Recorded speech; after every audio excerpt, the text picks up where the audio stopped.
Meetra Surik was unique in galactic history. She was a wound in the Force, a living void where the Force simply did not exist. The Jedi Council feared her. Krya sought to use her. And in the end, the Exile chose to heal her connection to feel the Force again. But what if she hadn't? What if the Exile chose to keep the wound? Become not just a void in the Force, but a weapon against it. Krya, Darth Traya, wanted to kill the Force itself. He saw it as a cruel god, manipulating life and death, binding all living things to its will. The Exile was her perfect weapon. A being who could sever Force connections just by existing. In this timeline, the Exile doesn't resist Krya's teachings. She embraces them. She learns not to heal the wound, but to expand it, to make the void grow. The Exile's wound was not static. It was alive. It echoed. On Malachor 5, thousands died, and their deaths created a scar in the Force that never healed.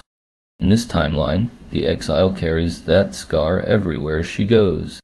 Where she walks, the Force grows silent. Jedi lose their connection. Sith lose their power.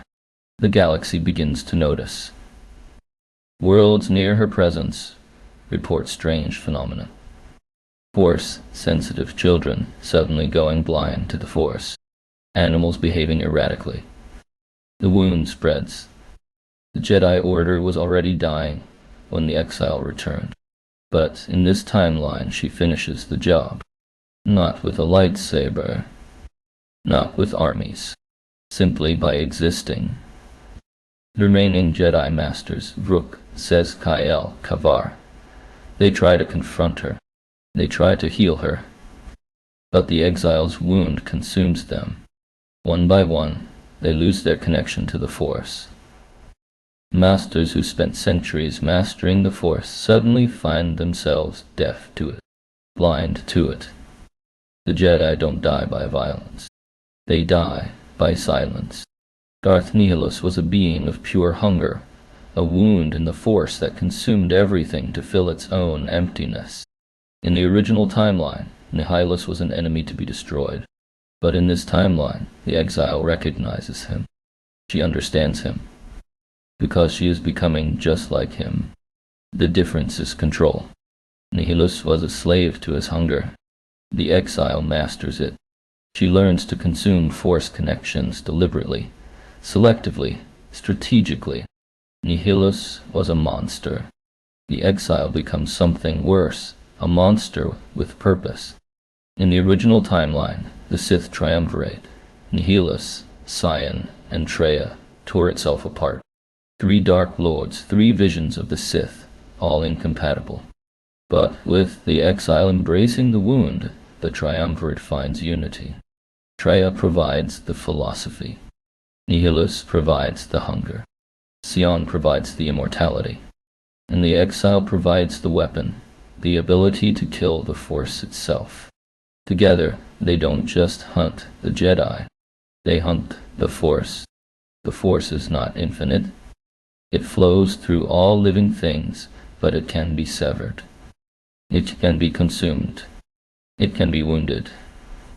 In this timeline, the Exile proves it. She begins systematically creating new wounds, new voids where the Force cannot reach. Battlefields where Jedi and Sith alike are suddenly powerless. Temples where ancient Force energies simply cease to exist. The galaxy has never seen anything like it. The Force has been the constant of galactic history. And now, for the first time, it is dying. Malachor 5 was the site of the original wound. The mass shadow generator killed thousands, and doing so created a scar in the Force that persists to this day. In this timeline, the Exile returns to Malachor, but not to heal it, to expand it. He transforms Malachor from a wound to a weapon, a generator of voids, a factory of silence. From Malachor, the Exile can project her emptiness across the galaxy, world by world, system by system, Then the Force recedes. And where the Force dies, something older awakens. The true Sith Empire in the unknown regions was the ultimate threat of the KOTOR era, an empire of Force users that dwarfed the Republic. But the true Sith had a weakness. They were entirely dependent on the Force. Their entire civilization, their technology, their war machine, all powered by the dark side. In this timeline, the Exile marches into the unknown regions. Not with an army, with the void. The true Sith have spent millennia preparing for every conventional threat. They never prepared for the death of the Force itself. Their empire collapses not from invasion, but from silence.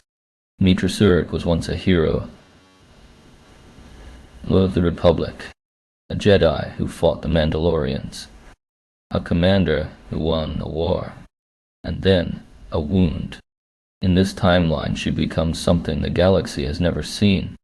Not a Sith Lord, not a Jedi Master. Something older than both. The Void Empress, ruler of a galaxy where the Force is dead, where the Jedi and Sith are extinct, where life exists without the binding energy that once connected all things. Some call it liberation, others call it the end of everything. The Exile simply calls it peace, and in the silence of a Force-dead galaxy, she reigns eternal.